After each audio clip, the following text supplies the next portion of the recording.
In the book Looking Far West, The Search for the American West in History, Myth, and Literature, they write, more than any other American region, the Western frontier eludes definition because it is as much a dream as it is a fact, and its locale is never solely geographical. Before it was a place, it was a concept. Its characteristics were invented as much as they were discovered, and its history cannot be separated from its myths. Before it was the West, the people who lived there lived in a self-contained visionary world where the distant landscape, far from being the great unknown that would give impetus to the white dream of the West as a yonder, was to them a spiritual and literal home. The whole impulse behind their stories, their poems, even their economy was to erase the line between what was mythical and what was real. As the Pawnee war song Testing the Vision asks, let us see, is this real, this life I am living? Ye gods who dwell everywhere, let us see, is this real, this life I am living? It's Horses on Film.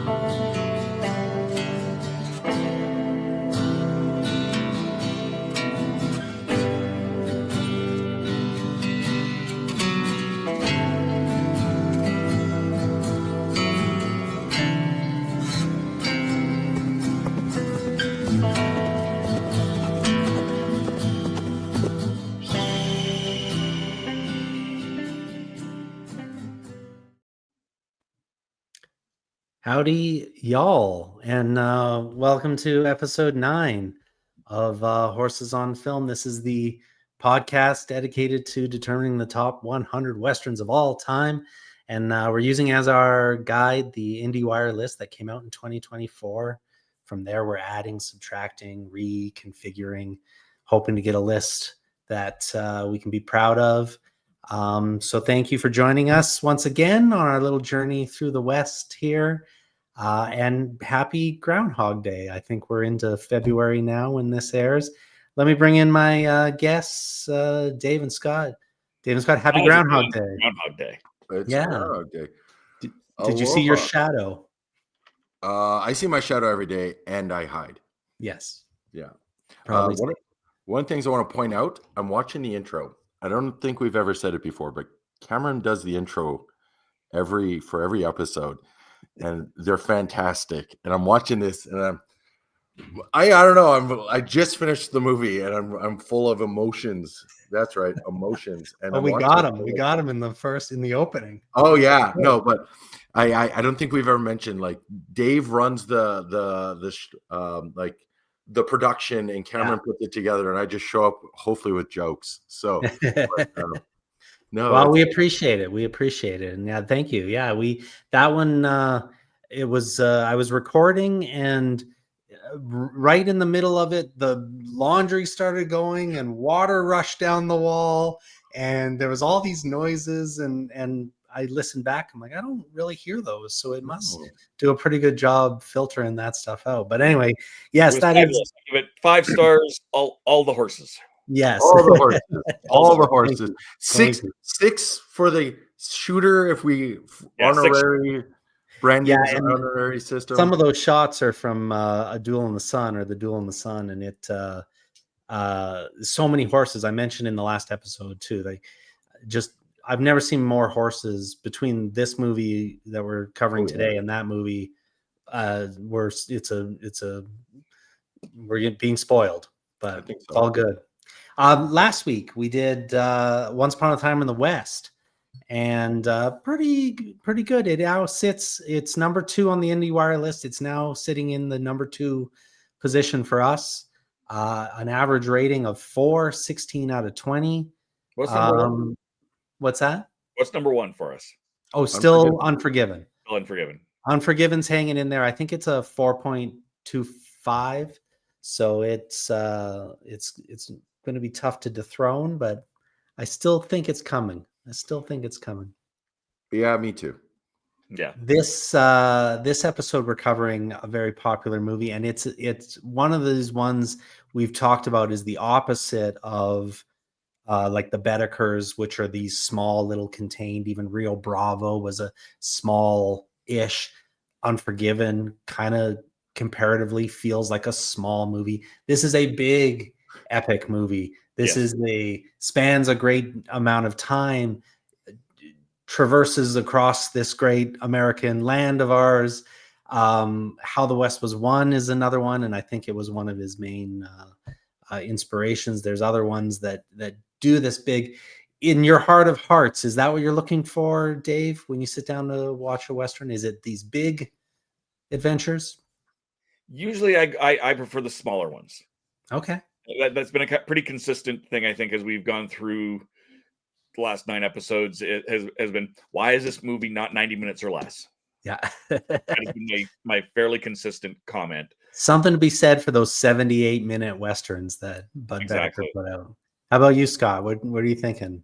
So it's weird because you talk about, I think this is the longest movie we've done so far. And to point out, we were talking about before, is we all ended up watching the extended edition. So not only was it the original release, as I was pointing out before, was 3 hours. So the extra hour on this one, but we'll get into it. But I actually think it worked. And I don't remember if I watched when this movie came out, I was 7. So too. So, but I do remember watching it, and then I have never seen it since. So I literally about 5 minutes before I sat down here, finished it because it is a long 4 hours. But I'm happy I watched it again. My views on it most definitely changed. Oh, interesting. Yeah. All right. Well, I think we should get into it. I think so. Because I think we have a lot to talk about, and our episodes are getting longer and longer with each episode. So let's try to get right into it then. All right, so we'll put up some nice art here. I like that one. Yeah, yeah. I gotta say, I love how you've just added poster over top of poster up over poster. I noticed it last week. I was like, oh, I like this. It's gonna get really thick when we get to number 97. I love it. All right, so let's put on some mood music and start talking about Dances with Wolves. Inside everyone is a frontier waiting to be discovered. Wounded Civil War soldier John Dunbar tries to commit suicide and becomes a hero instead. As a reward, he's assigned his dream post, a remote junction on the western frontier, and soon makes unlikely friends with the local Sioux tribe.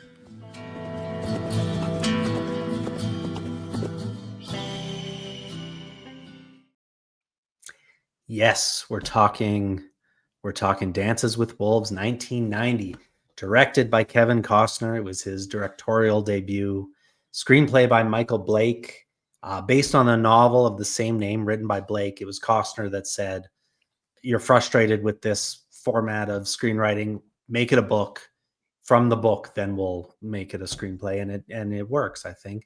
Stars Kevin Costner, Mary McDonnell, and Graham Greene.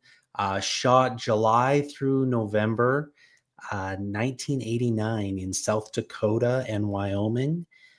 Music by English composer John Barry. Nominated for, this is maybe the most of what we've seen so far, 12 Oscars. Won 7 of them, including Best Picture, Best Director, Adapted Screenplay, Cinematography, Film Editing, Original Score, and Sound.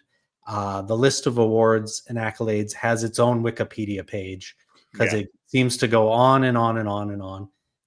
It's a lot of people's favorite movie of all time. I think our guest today has it as his number 1 movie on Letterboxd. Our guest today, Mark Cogan, filmmaker, location scout. There he is. Newish Canadian, came here from Ireland. Mark, is this your number 1 favorite movie of all time? Yes, it is. Yes. Oh, there we go.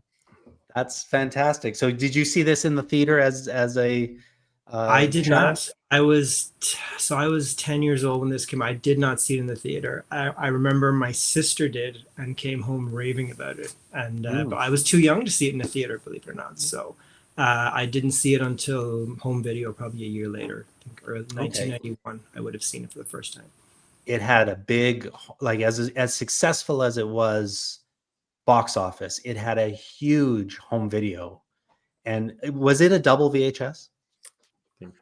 Not in Europe. No, here I believe it was. Yes. Yeah. Okay. Here it definitely was. Yeah. I 'cause seem to anything that, like- remember.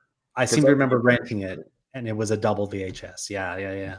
But so in Europe, did you get a shorter cut then? Is that the? No, you know what I think that is? Because it's the same with infamously Titanic as a double VHS in North America, but not elsewhere. It has to do with the PAL and the NTSC encoding, I believe, Okay. is what makes the NTSC slightly longer. So they can fit more on the PAL. Oh, that's interesting. I didn't know that. Okay. Yeah. Learning. Yeah, this is great. This is great. We're getting very international. More to It's a know. very international list, and we have to get some international flavor in there. Well, thanks for coming here, Mark. I'm excited to have you. Dave, you watched this, and again, you watched the extended cut that we all watched, which is bordering 4 hours. What was your initial takeaway? My going into this, I'm like, oh god, this is 4 hours. Not realizing it was the extended cut because I haven't watched it in 2 decades plus. Mm-hmm. And I'm like, this is gonna take me at least 2 days, maybe 3. I'm gonna have to stop, digest, go away. And I didn't. I did have to stop because I got interrupted. But I came back to it the same day. And it wasn't a huge interruption. It wasn't like hours long. I basically watched it in a sitting with an intermission, and there is an intermission in it, which is kind of fun. That's one sitting. I mean, the doorbell rings, the phone rings sometimes. Yeah, that's Exactly. basically one sitting. When I watched this sometime last year, my letterbox review is that it took me like 12 sittings and 5 different devices. Like I was getting shuffled around the house. My son wanted to play video games. I moved to the bedroom, and then I'll finish on my phone. Like I was all over the place. And even with all that, it never occurred to me that it was the longer of the 2 versions. Yeah. But I guess that's the one I'm most familiar with now, having seen it 3 or 4 times in the last couple years. I do remember seeing it as a kid. You're right, Mark. I don't know that I saw it in the theater either. We're the same age, and I definitely remember renting the double VHS and having a moment where I was like, "This is on 2 VHS." Like it was a big deal as a kid. But it's great, and it really kind of has a tone and a flavor, an authenticity that you don't necessarily. Like it's consistent, and you don't necessarily see other movies that feel like this. Would you guys say that's true? Definitely. It's got I couldn't tell you what that feeling is, but it definitely has its own unique feel to it. That is Dances with Wolves, period. Do you think I mean, Mark, you know a lot about Kevin Costner, and is it just Kevin Costner that makes it that? Is this just how he speaks? I think it definitely, more than a lot of Westerns, has a sense of where it is more than anything. Like you really get that it's not a John Ford Western. It's not a Monument Valley desert Western. The fact that it's a Plains Western, I think, is pretty not unique, but it definitely brings that to the forefront more than any movie I'd ever seen before that. The waving grass and the endless skies and stuff, I think, is, when I think of that to me is the Dances with Wolves feeling. And I do think what's interesting is so the book that it's based on is actually set in Texas. It's Comanche. It should be a desert Western, but he made that decision that he would rather it be, I think he had some kind of love for South Dakota that he said, I want it to be here, as opposed to where it was in the novel. So a lot of what makes it unique, it definitely is a lot because of Kevin Costner. Yes. I think I saw that the writer too got kind of obsessed with the buffalo culture. Yes.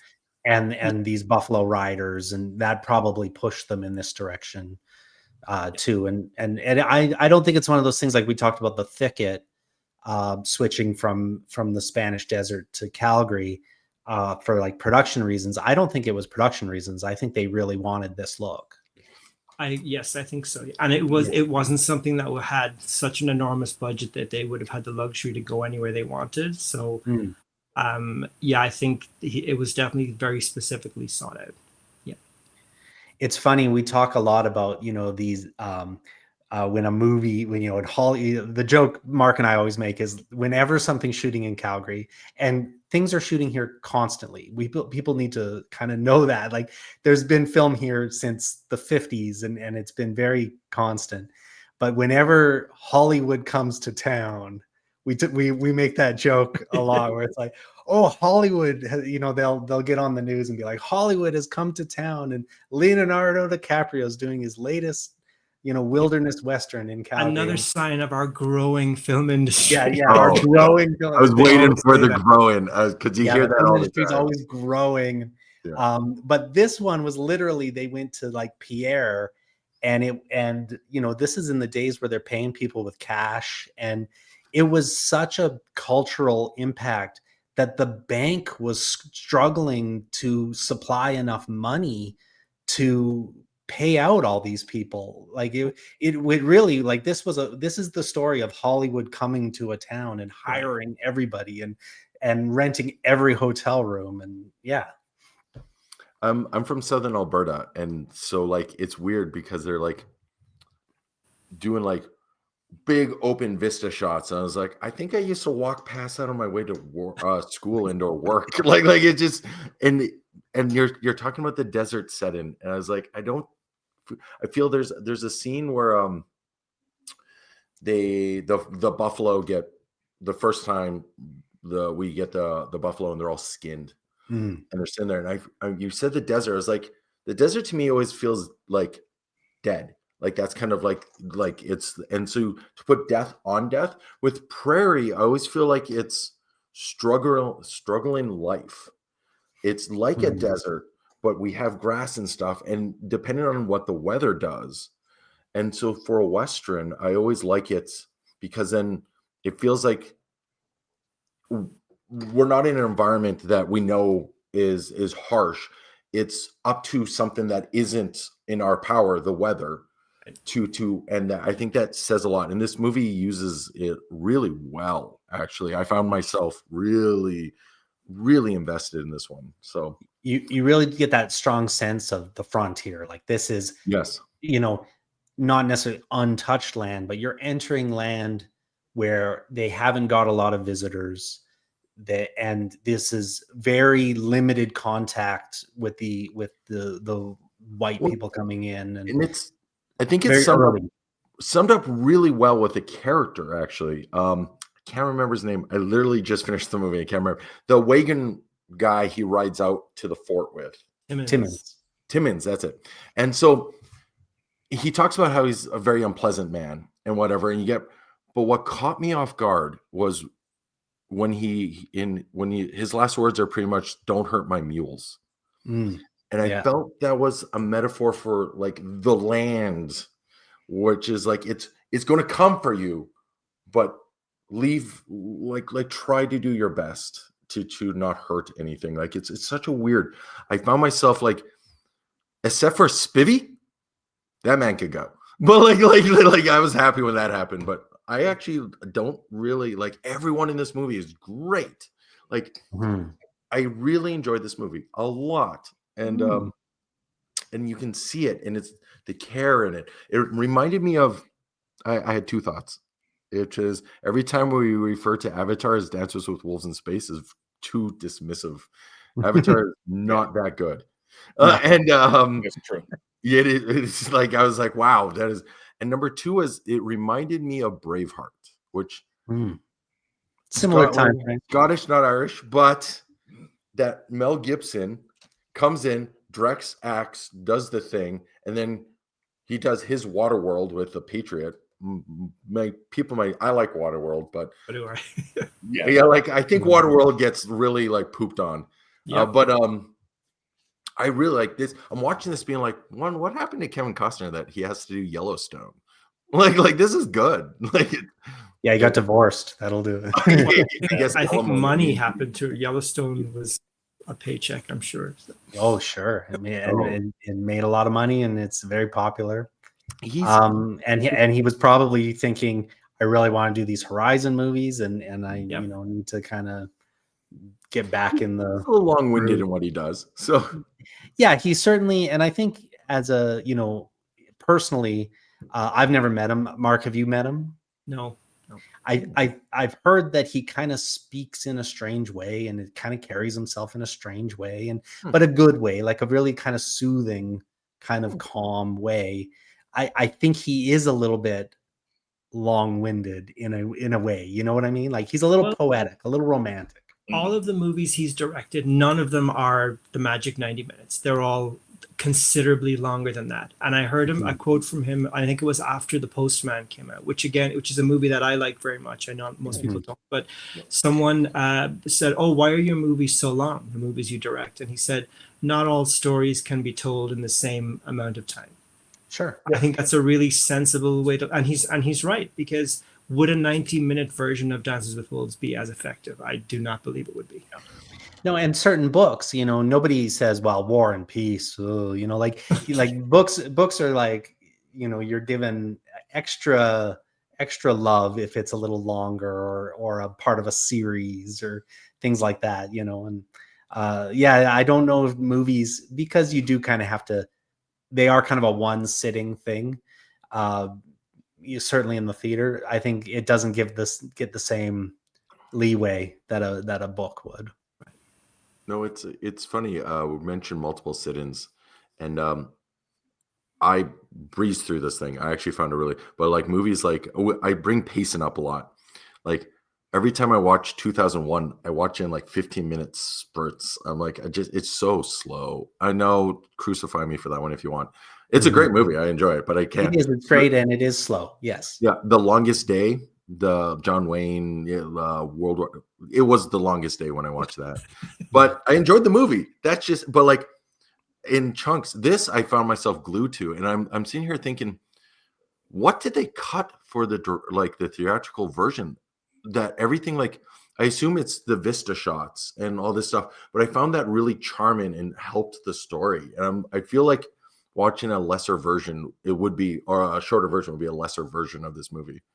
So yeah, Mark, you were mentioning that it's not really new scenes in the yes, so because I'm way more familiar with the regular version, and it's primarily extended scenes, and the only so the scene that you mentioned, Cameron, with the commander at the fort before he arrives there and his men, where we see them desert, which is actually a very important scene. I don't know why it was cut from the regular one. And then there's plenty of scenes of him getting to know the Lakota and fitting in with them, but there's primarily quite a few more of those, and his relationship with Stands with the Fist evolves much slower in the extended version.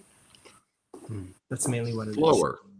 Yeah, and I did see that scene at the base with them deserting, and it did cross my mind that that's a cuttable scene, because it's more mysterious. He comes there and exactly, yeah, and it's like, nobody's here, but there's all these supplies.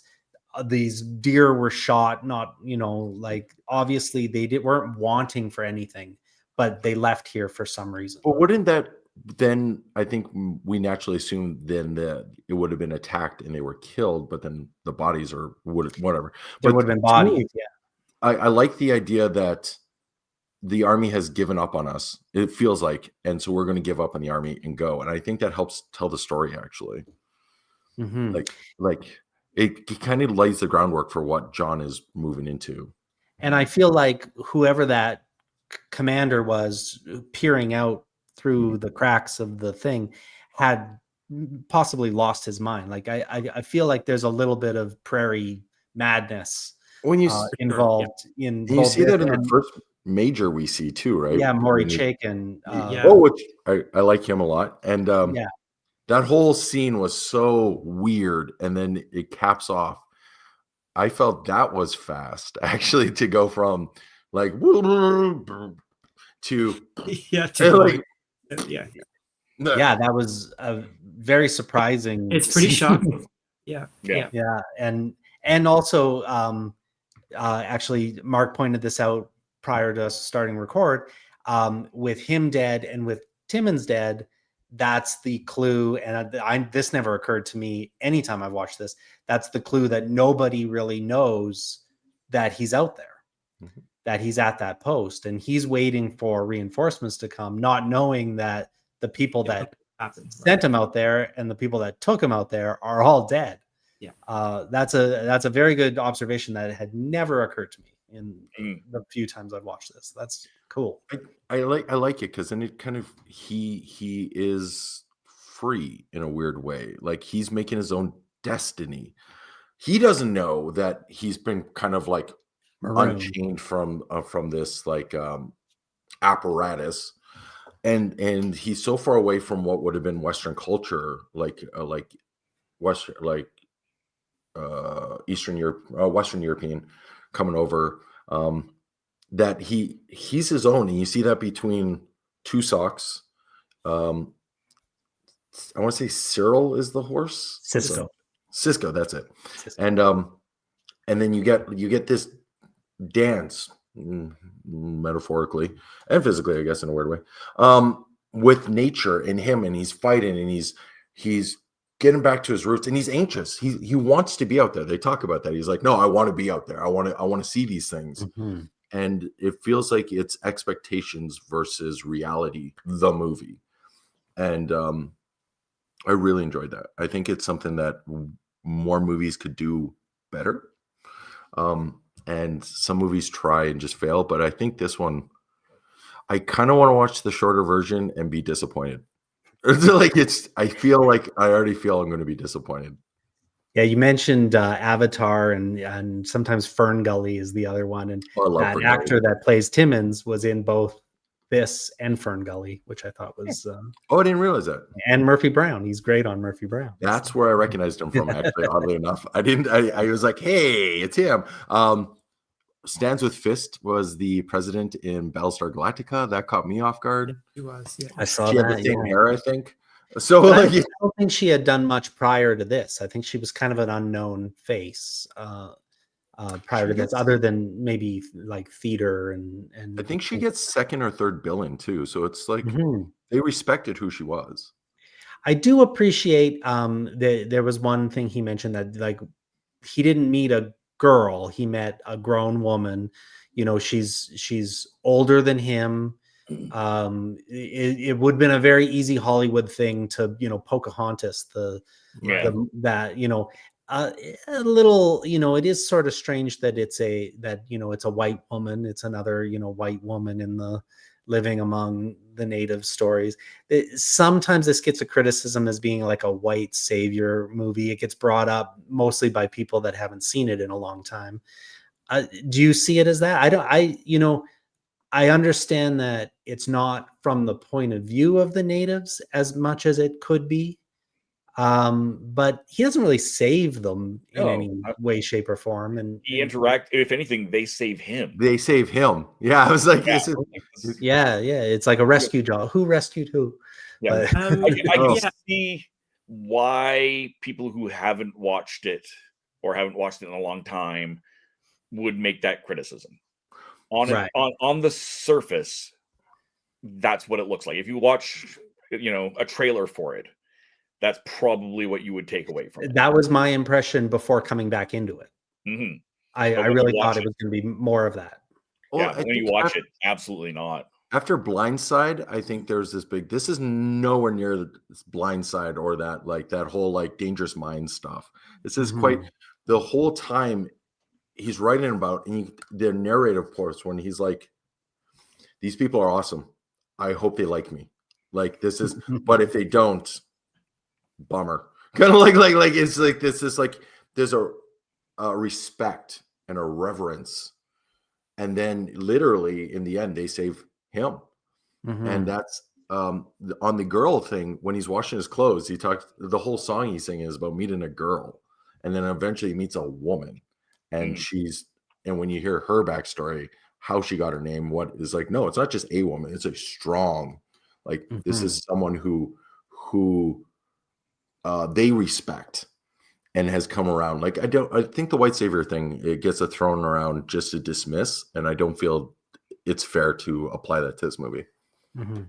I think when people bring that up, I think it's specifically referring to the fact that when they go to war with the Pawnee, that he with his weapons is basically so they defeat them. I think, Yeah. but that's a very narrow way to look at it. I think Yeah. you're right. It's like I really do think it's more about them saving him than anything else. He uses math. Every one rifle will turn a warrior into two.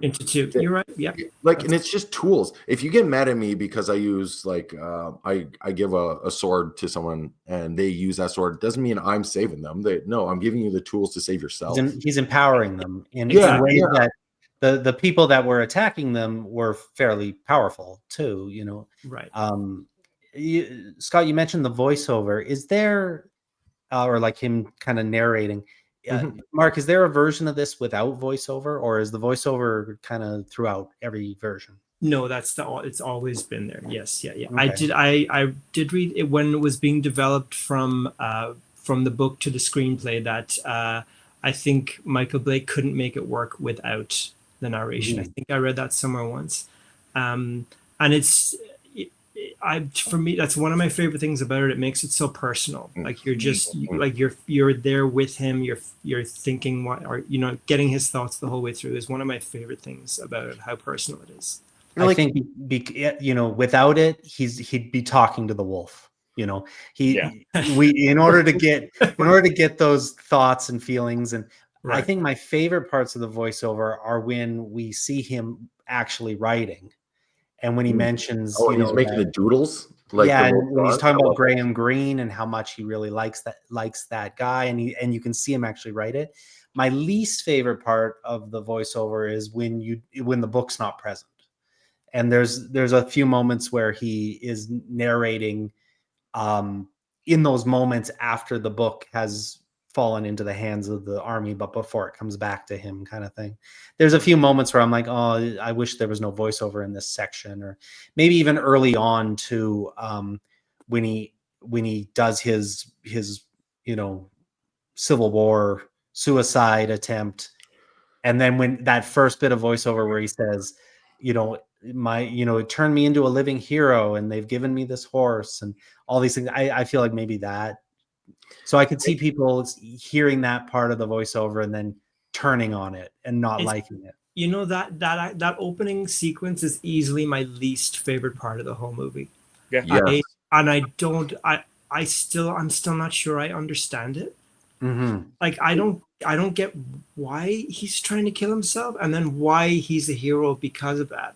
It feels like it belongs in a different movie or something. It's also a little bit of, this is extreme Jesus complex going on there too. Yeah, I'm putting a bit of an extreme tint on this, but it's a very anti-disabled message that he would unintentionally, maybe he would rather die than live without his foot. Live without his foot. Yeah. Which I think in the 90s, when certain people saw that, they probably thought, what a heroic point of view.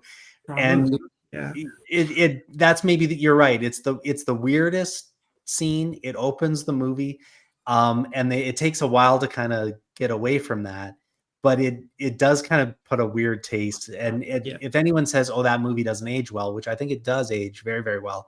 If anyone says that movie doesn't age well, maybe that's what they're looking at. Is that it's funny? It also is in the regular version of the movie. It's one of the sequences that's pared down quite a bit from the extended version you just watched. So we just talked about There Will Be Blood, and I'm picturing in my head Daniel Day-Lewis like breaking his own ankle to get in character, because like that feels like something he would do. And I'm just like I picture he would do that, but like it's so weird because it does feel like it's between him and then the first major that kills himself.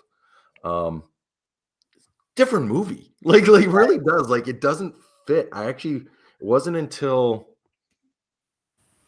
the coffee grinder sugar scene, which I really liked actually, that I felt like, oh no, I'm going to really like this. I'm going to, it's funny because I pictured like if I'd never seen like he's sitting there and he's like smiling away. They can't even talk to each other really yet. And then he's looking at the sugar, being like, I don't know what it is. He's trying. He's like, oh no, I like this. This is good. And he's like throwing it in the glasses. He's like, no, you're gonna like this too. Well, I feel like the mantra of this whole project is that gap in communication, right? And definitely we've seen in other movies where Native Americans are just speaking English, and it just that whole disconnect from how these people are trying to communicate with each other would be lost on that. Now, there are other movies that came before this where they used, Enemy First Mines? Nations. Or what's that? I said Enemy Mines, the one where is it Dennis Quaid crashes on the planet with the alien and they're trying to. Oh, that's sci-fi. Yeah, I've seen that a lot. Yeah, and that's the whole gist. Yeah, I know. I just like called out a weird semi-obscure 80s movie. But that's okay. Yeah, it wasn't Star Wars this time. That's true. We've gone this long without mentioning Star Wars. That could be the first, but and it's Star Wars movie. No. In the new Mandalorian, he's trying to talk to Grogu. But like that, I love that framework where it's we are not understanding as well, or we're watching it and we're like in that position. That's why I think the coffee grinder is really good, is because like I understand how that thing works. I believe there's a large part of the audience probably understands how that thing works too, but it'd be a large part of modern people who would look at that thing like they would like a landline telephone or the rotary, would be like, I don't understand what this is and how to use it. And so you get that across. The idea that not knowing what sugar is today is probably unfathomable by most people, but like back then it was like, it's like when you say like wars are fought over salt and people are like, really? I'm like, yeah, no, it used to be a lot harder. like it's. Yeah. And I feel like they would have had, sweets of some kind, like they'd be familiar with that because there's obviously fruit and berries and maybe even maple syrup and saps and stuff that they would probably, the one thing, giving them their Lakota language, and there's obviously they got a lot of praise for that. They got some criticism here and there. It is a complicated gendered language, and they only did the female thing side of it, which is fine. Like obviously that's probably a very good joke for people. If you speak Lakota, it's hilarious to watch. It's probably hilarious, yeah. But for us, it gave it this sense of this is a society. These are real people, and I think that was at its most simplest boiled down. This was the message of this film, that it wasn't savage land. It was this, and not necessarily, ultra peaceful people, but there was a society going on here, and there was religion, and there was backstory and all these things. And I think to see Kevin Costner's character discover that sometimes gets criticism too, but these early people that were out there alone, they were told a certain thing. They were told to expect a certain thing. And I think legitimately they would have been surprised to see that, like, they're funny and they're caring about their children, like it was eye-opening for him in a way that maybe is a little embarrassing for us, but they show that when he's going back to get the journal, and you can tell, because again, America, it's Indian, but they say Injin, and it's such a not only is Indian derogatory, but it's such a derogatory, like a slur on a slur kind of thing, right? Like and they start shooting at him, like they don't even stop, they're just like, get him.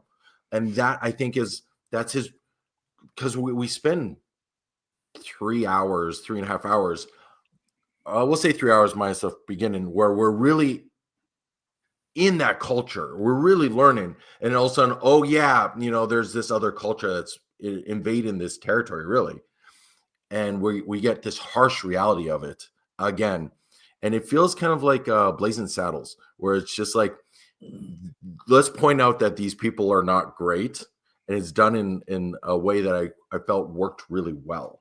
Yeah. I saw a behind the scenes shot when they were preparing to shoot the scene where he stands with a fist back to them. She's wounded herself in grief. And then they grab her and kind of drag her. And that's the first time that he goes to their village and really like reveals himself to them. And as they're getting ready to roll, they've got all the background extras there, and they've got the main players getting ready to do the thing. And the first AD yells out, "Okay, no laughing, no smiling," and we're rolling. And that really like hit something in my memory, because I remember specifically shooting Little House on the Prairie. We did a Little House on the Prairie miniseries years and years ago, 2004. And there was a scene where the little girls kind of run into these 4 native scouts. And it's meant to be this very scary moment of these, you know, wild looking natives, that there's these 4 of them and they're out hunting. And you're supposed to really, I'm sure in the score, it was like, be fearful of these scary strangers, and these little girls are looking up at them. And the 4 guys that came out to play those roles were the funniest 4 guys, and they were laughing, and they had us in stitches. I think one of them was a legitimate stand-up comedian, and they were having so much fun, and they loved being in the outfits, and they loved the makeup and the feathers and the hair, and they were just having the time of their lives. And I remember specifically the director saying like, "Don't laugh, don't smile. This isn't supposed to be fun. You're supposed to be scary." And it's such a strange thing that they went through the same thing on that set, that these guys were out, you know, they were extras, they were working, they were having fun. I think they hired like 150 locals, and they were having the time of their life on this set. And then for them to be like, "No, remember, you got to be afraid of this guy. You got to be scared in this moment, or scary towards him." It just brought back good memories for me. No, it's one of those ones where I think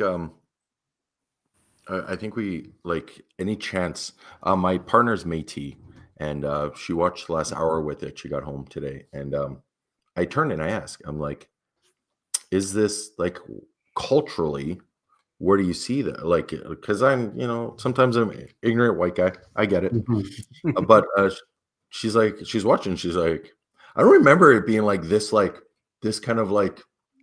I'm going to use the word faithful in a weird way. Like it's not derogatory. It's not pulling down. And it's funny because Graham Greene, in the movie Maverick, I think we mentioned on the last one too. There's that scene again, or I mentioned every once in a while, with the Russian, and he's like playing it up. And he goes, "This is just how they see us, so we're going to just do it this way." And then just like, and here he's actually doing it. And I was like, but in my head, I was like, no, like this whole thing is just so. And I could be wrong, but I feel like they really tried to be like, no, these are a culture and a people, not a stereotype. And that's just it. They really tried, and it was a real effort. And I think they get applauded for their effort, and maybe, you know, people come down on them a little bit for where they fell short. But for the most part, they tried, you know. Scott, you mentioned earlier that like some of these vistas reminded you of just kind of where you grew up. And there's a couple shots at the end of Kevin Costner with that sky behind him. It was in that intro I did, that beautiful sky. We're a little spoiled here. We get that all the time. The time. Like, yeah. And like almost every one of our sunsets looks just like that. And, you know, we know how spoiled we are, but, Mark, growing up in Ireland, is this why you moved here? Did you grow up in Braveheart, but it was Ireland, not Scotland? pretty much. Yeah. So, but yeah, I mean that's one of the big things, and one of the reasons I've always loved westerns is that it's this kind of yearning for, like, you know, the big wide west, the huge sky, you know, a landscape where the horizon is so far away. You know you don't know how far away that is. That first. You know, you grow up in such a compact place like I did. It's very beautiful, but it's very compact, and you can't even comprehend that kind of distance. And when, like, that movie, for sure, the first time seeing this was the movie I had been waiting for. To think that a place like this actually could exist. And yes, it absolutely is. I wanted to live where Westerns were. Yes, that is why I ended up here. Yeah. Yes, I love it. Yeah. And that's one of the awards it won was cinematography. And I can't, I've looked at that class from this year, and yeah, it's a no-brainer. It's a no-brainer. Now, as for Best Picture, there was a few in there. Goodfellas. Movie. Like why do all the great ones have to come along at the same time? Because I don't think Goodfellas should win over Dances personally. I think Dances with Wolves is a Best Picture, but yeah, it's unfortunate when so many great ones come along at the same time. I agree. Yeah. Another one they won was score, and the score is beautiful. Again, looking at the class of the awards that year, Home Alone came out this year. Home Alone is really good. The music in that, I think, because we're always Kevin's Rube Goldberg is what gets the attention, but the music in Home Alone is fantastic. I think the Home Alone score is one of my favorite scores of all time.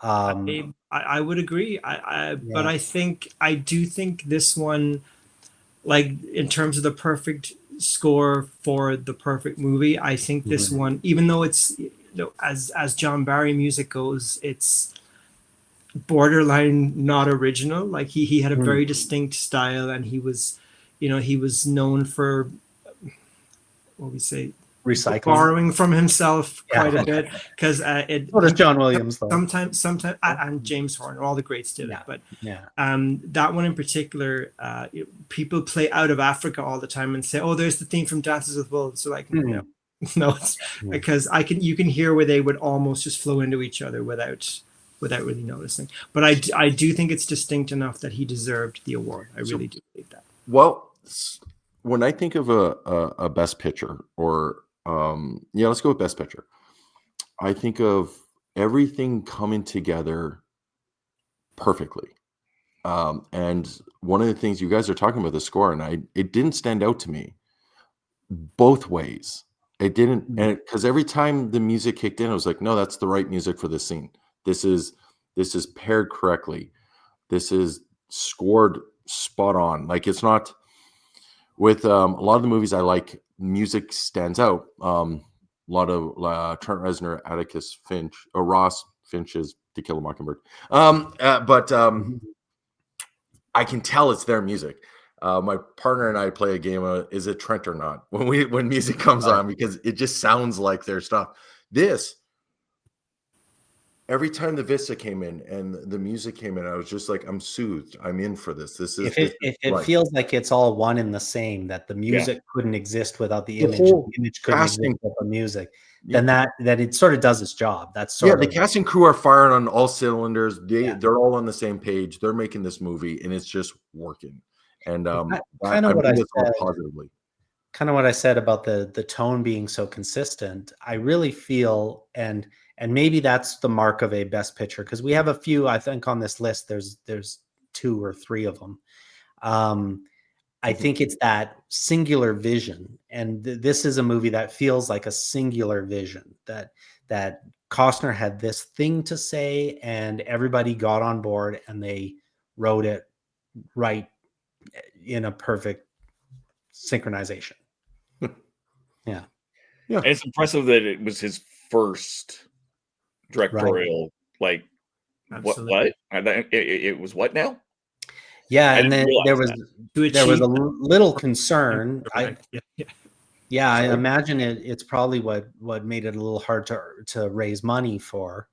But the producer said after day 1 or shot 1, he just kind of went, "Oh, this guy has it," Like there's times, and you'll see it when we get to the Tombstone episode, where the director gets to set and you realize, oh, he doesn't have it. He doesn't know, he doesn't, like, simple things like, we shoot this way, we get everything, and then we shoot this way, little things like that, where, I mean, he had been on set, he had worked in production, he was a pretty accomplished actor at the time. I think he's very in his element, he's very comfortable, and I think he did a great job. One of the other ones is, so one of my favorite movies, and I'm putting it on tape, I do believe this is my favorite of the 4, is Aliens 3. Yeah, I know I said it. but that was where the director knew what he was doing, David Fincher, but the studio comes in and goes and kind of meddles behind the scenes. I think this is where like you're saying, the producer's like, no, if there was any going to be studio meddling, the producer would be like, no, leave them alone, let them cook, kind of thing, right? Mhm. And that says a lot. And I think that's why you get Waterworld and The Postman, and you don't get Horizon, but you get he gets to get out there and make these other movies, right? Mhm. So Mark, did you see Horizon? I did. I love Yeah, it. the first one. Yeah, I loved it too, and it's too much movie to movie, like when it gets to the end, and I thought, oh my god, this is not one of two, this is one of four. Oh, okay, yeah, that makes sense, because they do that little montagey thing at the end, and you kind of go, oh yeah, there's a lot of story here. Yeah. It definitely is. It takes this idea and takes it to another level. Oh, big time. Maybe unsuccessfully in a lot of ways, but for the most part, I did enjoy it. Yeah, I mean, I don't know if theatrical is the best avenue for that, and I don't mean that in any kind of derogatory way, but it had a lot of its beats and pacing felt kind of TV miniseries ish as opposed to feature, which is not a bad thing at all. But I want to see the second one. Apparently, it's even better. So. Yeah, because it's supposed to be 8 hours. That sounds like an HBO miniseries to me. Yeah. Really. But very well. I feel because he was going through the rigmarole on season 5 of Yellowstone. I'm not going to come back. I'm going to do. I feel like there was a bet that like you can't do what we do anymore and whatever. And he's like, not only am I going to do that, I'm going to do it on the biggest screen, feature, the most screens. I'm going to do this. And then all of a sudden the first one came out because he's shot the first 2. He hasn't done 3 and 4 yet, from what I understand. Mm-hmm. And then all of a sudden the first one just kind of like, and then the second one gets pulled from release, and you're like, oh, okay, maybe this is But the first one, as soon as it went on streaming, it was the #1 thing on there for like 3 straight months, because that's the avenue that people were probably more comfortable with watching it in. So, that's probably where, like you say, that's where it should be, and where maybe it should have started. But some hubris might play a role in why it made the theater instead of the smaller screen. But I always saw it as, especially once it was 8. I'm making an 8-hour movie, and I'm going to cut it into 4 parts. I was like, oh no, that was a TV series that you just want to put on bigger screens. Like it's just so. And there was a little bit of that. I mean, when we're talking Dances with Wolves, 1990, it was kind of jokingly called Kevin's Gate in reference to Heaven's Gate, kind of killing that idea. What was that, 1980? Kind of killed that idea of the big spectacle Western in the theater. And Westerns were really still on TV at the time. And like, did this kind of brought back that idea of Westerns in the theater? And did this make Unforgiven possible? And another one, Last of the Mohicans, and things like that. Like, this. Sorry, go. Yeah, because you can count on like one hand the number of theatrical Westerns that came out in the 1980s after, and everyone blames Heaven's Gate for that. That probably is the main reason, but which made getting this made even more, the fact that he got this made at all. And yes, they were calling it Kevin's Gate or Fish Tar during. That's Waterworld. Yeah, Fish Tar. And then it was the first Western to win Best Picture since Cimarron, which had been 60 years before that, and then only 2 years until Unforgiven. Like, you had them right close together there. So and there was a big resurgence of 90s Westerns. Yes. I didn't watch it, but Lonesome Dove went to as a TV series. I was wondering if you watched it, did it feel like it could have been a movie that they brought to, like, I think it was ABC or something like that? Yeah, I think it's kind of the opposite of Horizon, where they chose to tell a big story and started it on TV, right, Mark? Is that right? Because it's one of, if you wanted to do Lonesome Dove as a theatrical movie, you would tear the guts out of it, because there's so many, it's so episodic, it really wouldn't work as a movie. It works perfectly as a miniseries. And interesting enough, the Deadwood movie ended up just going. I think it was on streaming. I don't remember it going to. It went straight to. Yes, but I feel like that could have probably, based on the fact that the movie and there was a yearning. I don't think it was as good as. Oh, sorry, a TV series. I don't think it was as good as the TV series, but I wasn't mad watching it. But I as we talk about how the modern distribution works, we have examples where maybe they could have been done the other way around. Given how popular that show was, it probably could have had at least a limited run in the theaters. Yeah. That was one of the not Deadwood, but Lonesome Dove was one of the things when Cowboys and Indians did their 100 list. The first time they did it, Lonesome Dove ranked quite high. But then the second time they did it, they removed it altogether because they thought, okay, let's get rid of the miniseries stuff and just go with straight theatrical Westerns. So that was one of the things when they pared that down. This Indiewire list doesn't have any miniseries stuff or anything, but it's interesting that Dances with Wolves is not in 9th on the Cowboys and Indians list. Like out of 100, it's 9th, where like top 10, whereas this it's 78th. And I really feel that's insanely low, even for a movie that people assume didn't age well. I feel there should be a group of people who make their own Western list that can rectify that. Well, that's what we're trying to do. Should we get to some counts? Anything, we're going to get to, okay, so our first count, Mark, we do a horses on film count. It's either no horses, some horses, lots of horses, all the horses being you've kind of lost count. I feel like that's where we're at with this one. Is that? Either I was going to say lots, but you're probably right. And given that Cisco is like the 5th lead in this movie. Mm-hmm. Oh, you might as well, but he's great. It's a horse-heavy movie for sure. Yeah. And when Cisco comes over the ridge and sees all of them by the village, right? The camp. Yes. I was like, I lost count. I was like, when they were moving to the winter camp and rounding all those horses, and it's definitely all the horses. It's all the buffalo too. That buffalo sequence was incredible. If it's not a vista shot, it's a horse shot in this movie. So like it's and like I said, Cisco dying and two stocks. It's like, and those are the biggest moments. It has both of those deaths have to happen. Mm-hmm. It's like if you're like, oh well, maybe Two Socks could have survived, but no, it's necessary for you to really feel that this world is gone. It's over. Yeah. I'm sitting on the couch. I'm watching this. My partner's beside me. I'm tearing up, and I was like, I know it's a metaphor, but I wish this wasn't happening. Every time, I still cry when Two Socks. It's devastating. Devastating. Yeah. It's this new life being just ripped from him by his old life, and it's such a good metaphor. And it's done. It doesn't feel heavy-handed either. It really does feel like, no, this is where we're at, and especially because Cisco keeps being like taken and returned, and like it's this push and pull of a character. I think saying he's like the 5th lead is 100% correct. Yeah, I'd almost give him second billing. And Graham Greene is so good. He's so good, and that moment when Graham Greene says, "I saw his sex," and and he might be a god.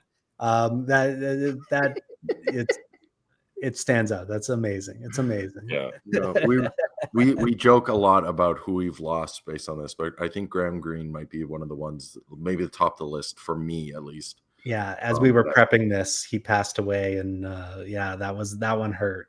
That one actually hurt a lot, especially like in Canada. You like turn on CBC, Graham Greene shows up. It doesn't matter what it is, Graham Greene's going to be there. Like, and I don't think I got a chance to work with him for all the, I did Bury My Heart at Wounded Knee and Dreamkeeper.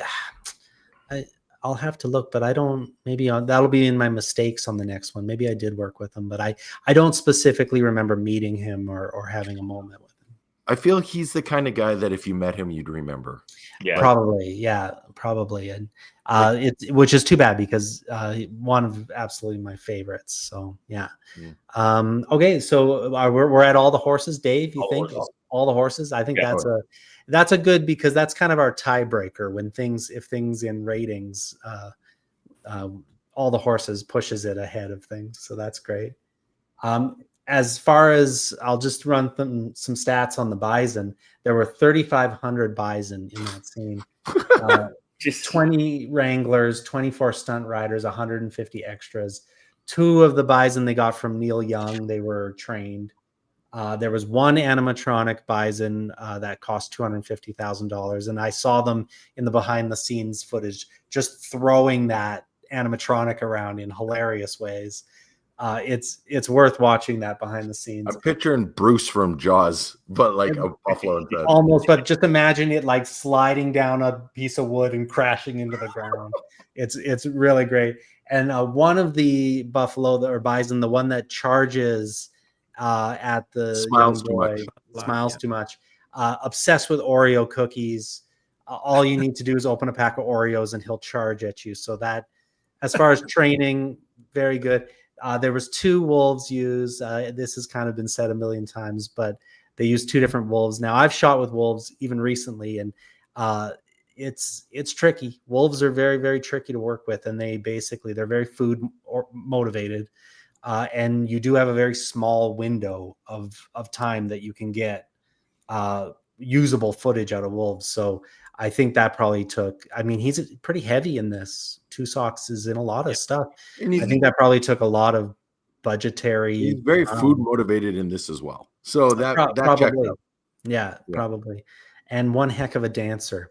My latest Letterboxd review, I did say that this is a perfect movie up until he's white man dancing around that fire. I think that's maybe the one moment where it loses me a little. And Mark, as you pointed out, the kind of opening Civil War stuff is a little chunky too. But let's get into our ratings. What are we at for ratings, Mark? I think we probably know where you're going. So if you're looking for an unbiased opinion, don't come here, because it's 5. It's 5 for me for sure. That's a 5-star. Yeah, absolutely. I mean, it's not going to be number 1 on your Letterboxd without exactly. It's my go-to, because people ask me about movies all the time. What's your favorite movie? And it's such a difficult question, because there's probably 10 that I love as much, but that is always the one that I say, because it's been my favorite for as long as I can remember. So yes. Well, and it sounds like it impacted, like you say, move somewhere where it's less congested, right?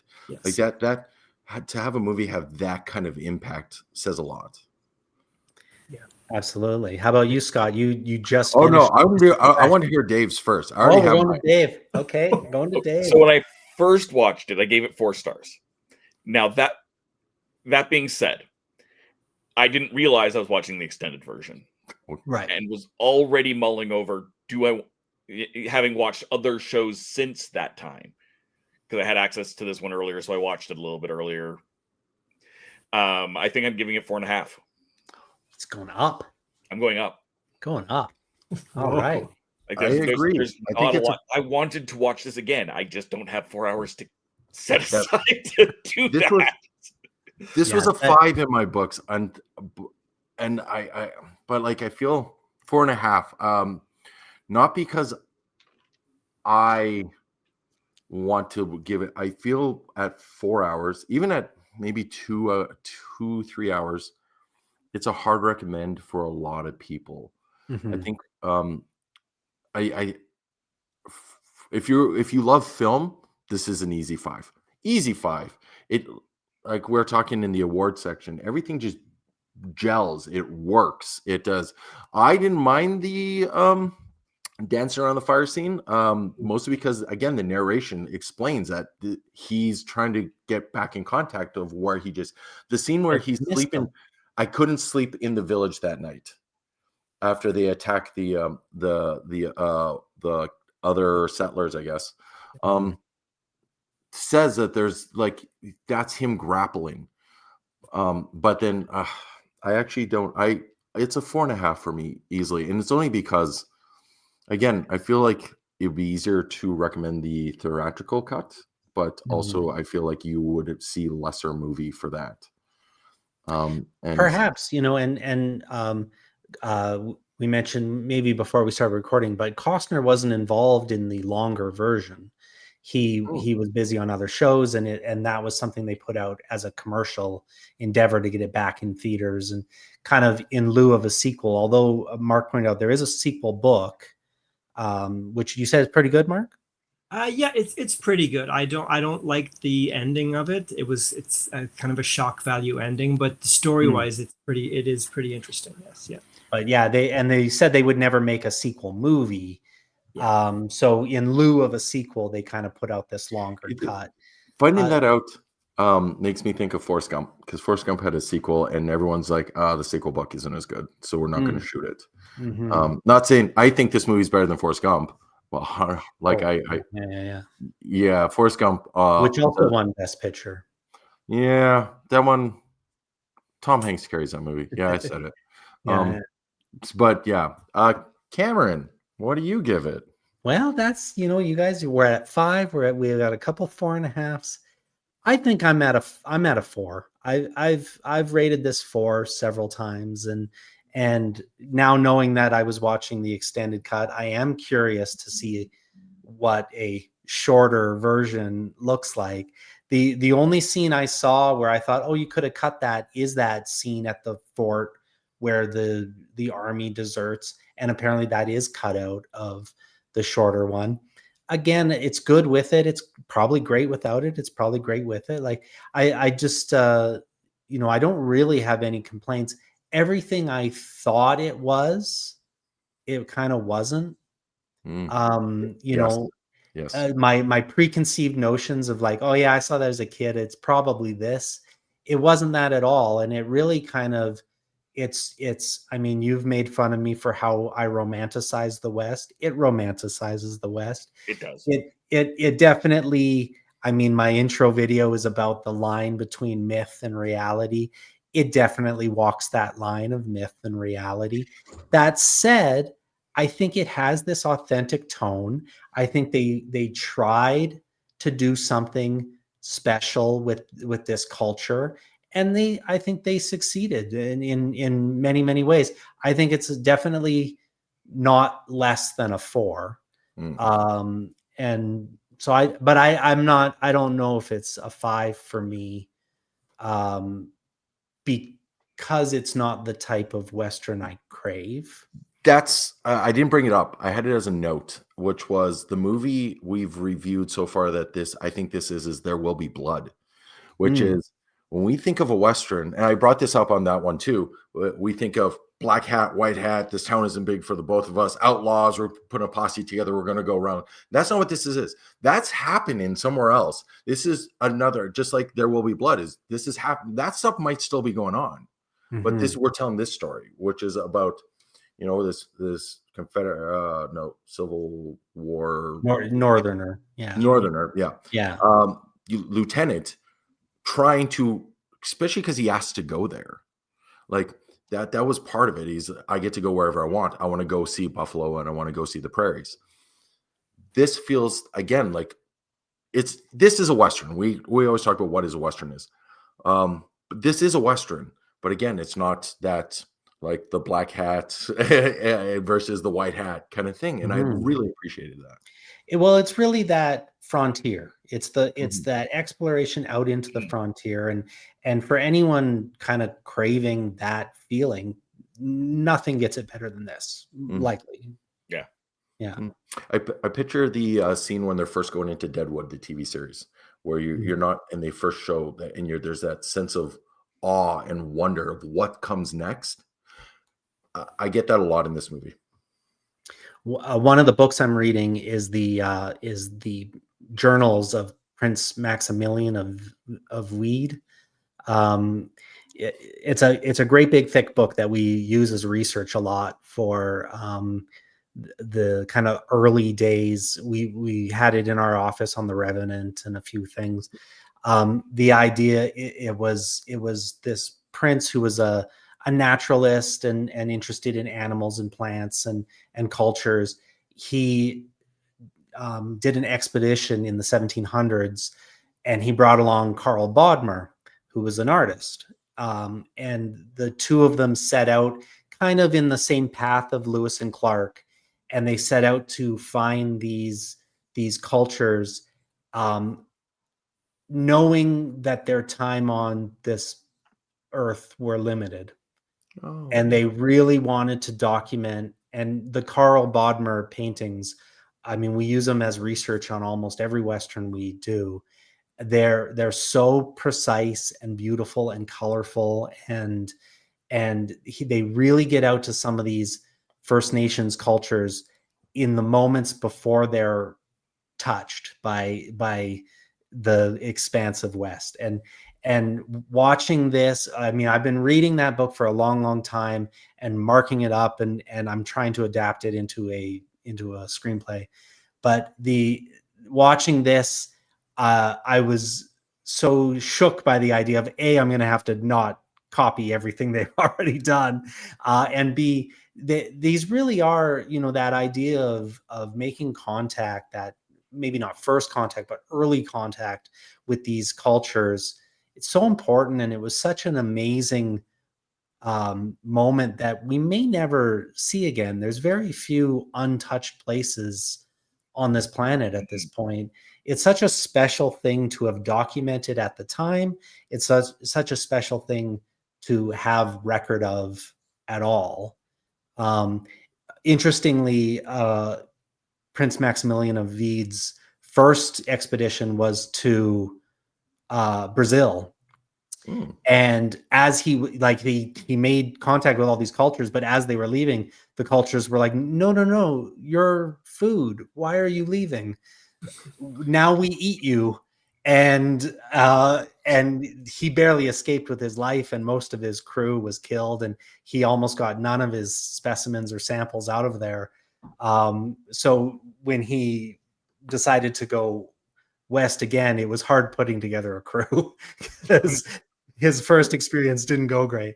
But yeah, I don't know that we'll ever get to that moment again where we're making first contact or early contact. And oddly enough, in the film as well, they have the Conquistador helmet comes out. Yes, yeah. And I love that. I thought that was such and they hold on to it as a relic, a cautionary tale, really, of my grandfather's grandfather. That kind of. I thought that was I feel like that probably gets cut in the shorter version. I wonder, is that in every version? I believe that's in the regular version as well. I hope so, because I found it really. Yeah, I was quite. It took me back because I saw it come out. I was like, and then they explain how it makes sense. I was like, oh yeah, no. The idea of like, oh yeah, these people have come before, but we endure. Well, and it's funny because I don't think it's any different this time, but right. But this is the last time. Well, right. And I picture like we're holding on to their culture the same way they hold on to bits of what could be other cultures, treating it with reverence in a weird way. And I found that that was kind of like if we're showing all this culture in a way to honor it, you have this where there's like, no, this is a cautionary tale, but I'm happy to have this thing kind of thing, right? I thought that was, and it comes at a really good moment in the film as well. Like when you think it's about to wrap up, they really no, we got more to say, and I like that a lot. We had a moment in Hell on Wheels when Tom Noonan's character showed the Swede a skull of a saber-toothed tiger, and the point of that scene was, we think we're discovering new land. This land has been here for a long time, and there's a lot of things that have come and gone, and there's a lot of things, like this land will take you, and so don't get too the hubris needs to be checked, because someone can take you out too, and then, it's always a scene that it stood out for me, and yeah, that Conquistador helmet kind of comes out of nowhere, and I love it. That's a very cool moment. Now, as for list worthy, obviously we think this is a Western. We think it's this should stay on the list, and it sounds like it's not going to be in the 78th position. Actually, on our list, based on the score, I think it's number 1 actually. So it may have dethroned Unforgiven, which is very possible and deserved. Dave. We have From movies off the list, Mark, is there anything off the list that that you would like to see put on this? Even not even in this vein, but just you went through the list and you sent me a text that said this Indiewire list is. Oh. Yeah, I was because it's relevant. I'm sure a lot of smart people put it together. But, well, Whatever you say I, after smart, a lot of smart people is just, okay. well, No, they did a great list, but from a purely personal point of view, there are like Wyatt Earp, in my opinion, is certainly top 100. Oh yeah, Kevin Costner.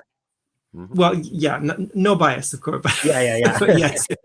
And then, did I mention another one to you? Well, I'm looking right over your shoulder, and you have a couple posters from the movie Last of the Dogmen, which would that qualify as a Western? I mean, I suppose I absolutely think it does. I had a clip of it in my opening intro on the first episode.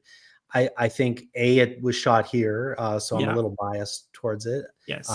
Dave's cousin was in it. A lot of our friends were stunt people on it, and yeah, it definitely qualifies as a Western. It's a lot of these same themes of, you know, making contact with these ancient tribes and becoming part of a lost world in a sense, and yes, right, and that preservation of their way of life, and it's definitely one that if you like Dances with Wolves and you haven't seen Last of the Dogmen, they both have prominent mullets.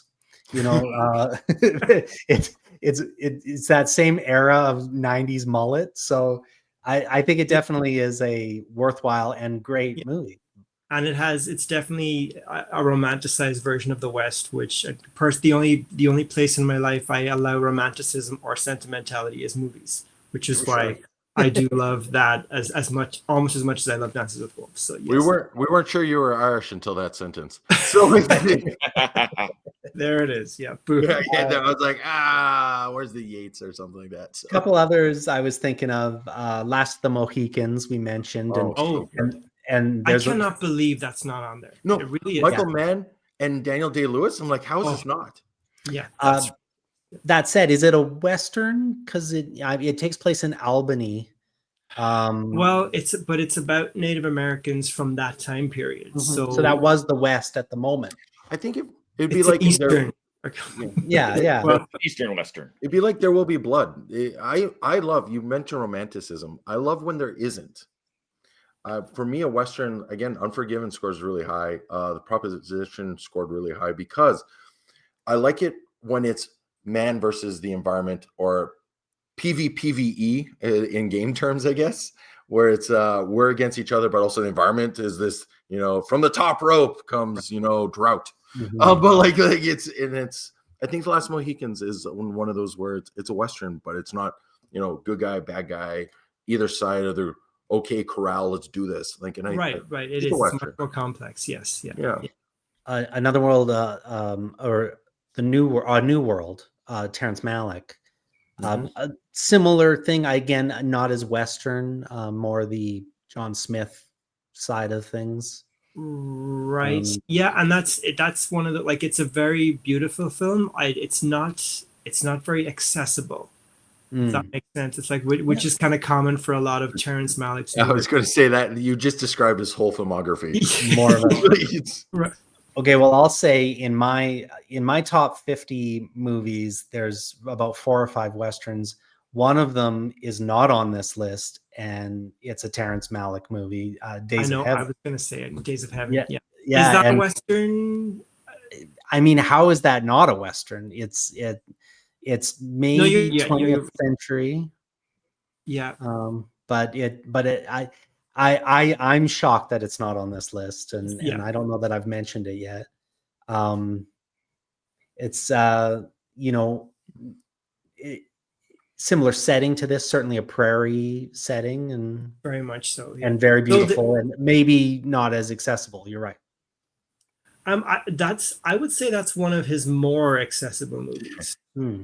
For sure, as even though it is, you know, it has its moments for sure, but it has a very clear plot, I would say, whereas a lot of his more modern stuff kind of Feels like he's just Yeah, trying- and a great voiceover. That's Yeah. one of my favorite voiceovers. If we're talking good voiceovers, Well, it's like when I'm sitting here being like, when The Thin Red Line is one of your more accessible movies, I'm like, you've got a challenge in filmography there, mate. Given That- Lynch was on first Because place. you brought it up, Cameron, it's interesting you say that. That is probably my least favorite voiceover. Days oh of Heaven. really? Oh, I just think her voice is so wrong for that. This like interesting. streetwise, that's the only thing about that movie that I would change. I wonder. Yeah, we'll make a version without voiceover and see. like the Cameron Diaz of Gangs of New York. Yeah. I don't think it's quite that bad. Yeah. Well, she definitely has a way of speaking this, and she was playing a kid, but she was a lot older, and I think she's trying to kind of kid up her voice a bit. But I do love the cadence of it, and I love how calming it is in the storm of the movie. I get it. I get it. I know what you're saying. I think it's mainly it's her voice specifically that kind of rubs me away. I think. Interesting. Yeah. Two others that I thought of very quickly. There was a 2017 movie called Woman Walks Ahead. It was about a woman that goes out to the prairies to paint a portrait of Sitting Bull. It's again just just worth mentioning. I don't think it's a top 100, but it's that same kind of early contact, end of the era, two cultures meeting in the middle. It's a nice, lovely little. I think it's Jessica Chastain. Yes, it is. Yeah. And The Homesman. Have you guys seen The Homesman, directed by Tommy Lee Jones? No. Starring Hilary Swank. I was reminded of this one by the crazy Maury Chaykin, that idea of prairie madness. The plot line of The Homesman is that they're trying to make a go of it on the frontier. Three of the women have lost their minds, and results of maybe a miscarriage or just prairie madness, or there's a few kind of circumstances, but they've lost their minds, and they want to hire a man from the community to put them in a wagon and take them back east. They found a mental institution that will take these women away.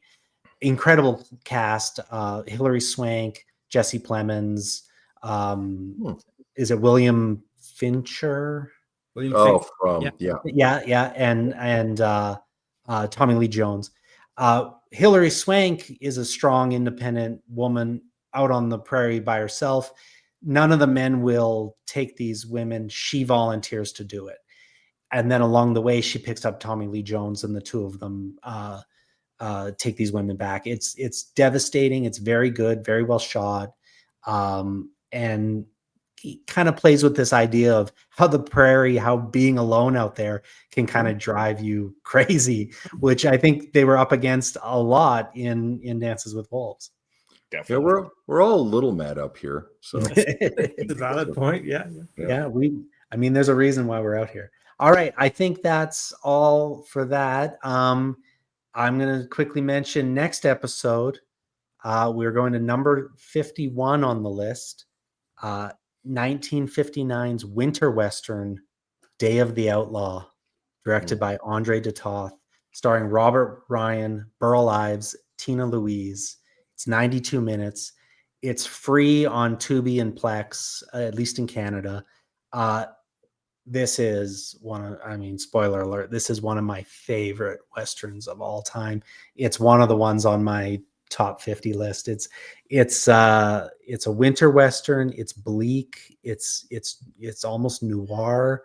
I really love it. I hope it's enjoyed here too. Tune in next week when in 2 weeks when you watch Cameron's face drop when Dave gives it 2.5. Yeah. I've hinged this whole list on you guys loving this movie. So is that one any of you guys have seen? Have you seen that one? I haven't watched it yet.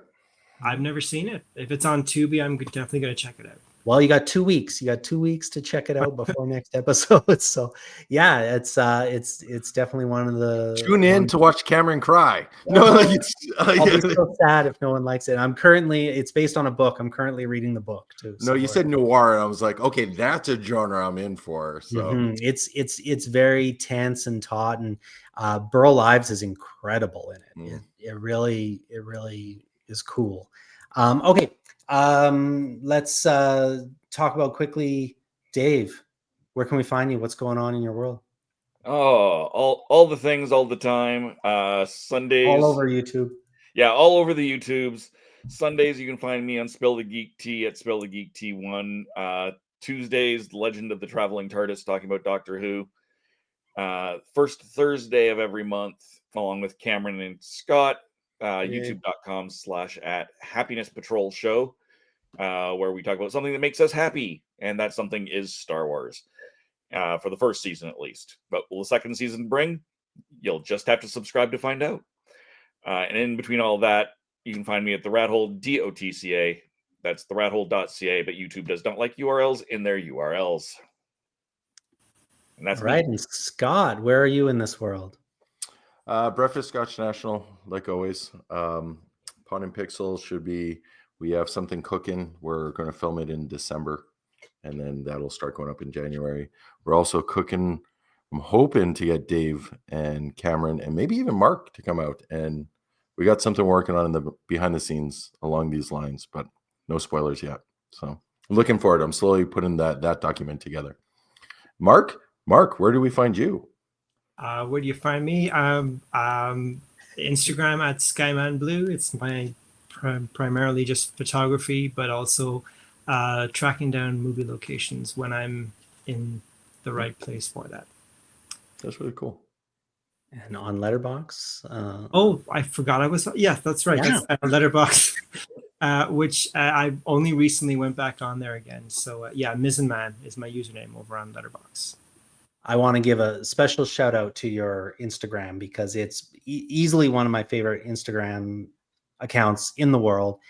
Mark is not only a location scout for movies that are about to shoot, he is like a forensic location scouter. Mark will find the locations for all these things that have shot, not just in Calgary, you've gone all over the world with this, but the amount of times he sent me a screenshot of an actor standing in front of the corner of a building or like a back alley, and he's just like, where do you think this is? And then we have to like, luckily I've lived in Calgary my whole life, and sometimes I know, and sometimes I'm on the shows that you bring up, but some of the most amazing things, like I remember when you found the locations for the reflecting skin. Oh, that was one of the toughest ones that I did initially. Yeah, because it blew my mind. Completely middle of nowhere. Yeah, it's middle of nowhere. It's like a road and a tree and a mountain peak a million miles in the distance, and somehow you found that exact location. The barn was gone, but the roof of the barn was on the ground. Was still there. Yes, yeah. And there was a vehicle, like an old rusty truck. Yeah, that was basically in the exact same position.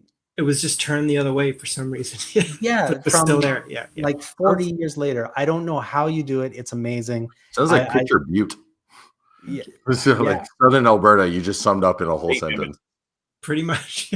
Yeah.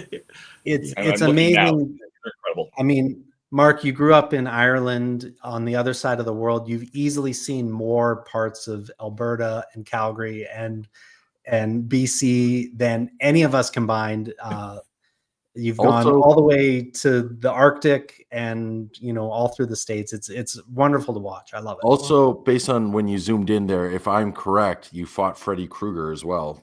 I think that's Robert Englund above your corner. Yeah, I noticed that while we zoomed in. I was like, oh, that's and Halloween on your other end. So, and then I have Jason before he was resurrected from his watery grave right there. Oh, that's fantastic. No, I've been watching and then when we zoomed in, I'm like, I'm pretty sure that's Robert Englund. So. And currently, how many laser discs in the collection?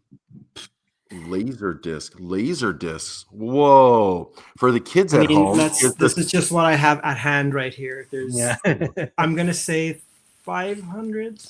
Oh my god! So there was 500 of those things made. Yeah.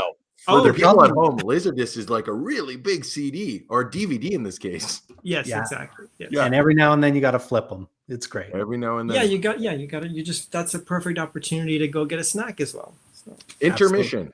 yeah. Exactly. You get that intermission back. Cameron, All right. Well, where can we find you, Cameron? Oh, well, I'm here. I'm here on Horses on Film, and we've got horsesonfilm.com. We've got a Gmail account. If you want to send us an email, it's horsesonfilm@gmail.com. Let us know what's your favorite Western, what's missing from this list. Like, we're getting so many nice comments and stuff. It's really been great. It's been great because these things are airing now, and we're getting a little bit of engagement. And I mean, really, I'm just doing it as an excuse to get Mark out here to talk about movies. It's the only reason why I started this in the first place. So the fact that anyone's watching is a real nice treat. And so, yeah, we've got an Instagram here. It's Horses on Film podcast. And on that, I'll put these little intro videos that I'm talking about. So if you're only listening on Spotify or Apple Podcasts, go to that Instagram, Horses on Film podcast, and you'll get to see every off Monday. I'll post the video for what's coming up next Monday. And yeah, just here we are. It's Groundhog Day, and we're doing it again and again and again. And another one of my favorite movies of all time, Groundhog Day. And I can't wait to do this again. Mark, I can't wait to have you back. You've also got Days of Heaven, Heaven's Gate in your top 4 on Letterboxd. And I do. The Heaven's Gate is number 100 on this list. It barely made it, and I think it's an underrated masterpiece. And I think it probably only made it for the wrong reasons as well. Oh, perhaps. I've never seen it, but everything I know about it is all for the wrong reasons. So to quote Martin Short in Three Amigos, it's infamous, meaning it's more famous. Right. All right. Thank you, everybody. That's our show, and we'll see you in 2 weeks. Thank you. For one of the best Westerns ever made, Day of the Outlaw.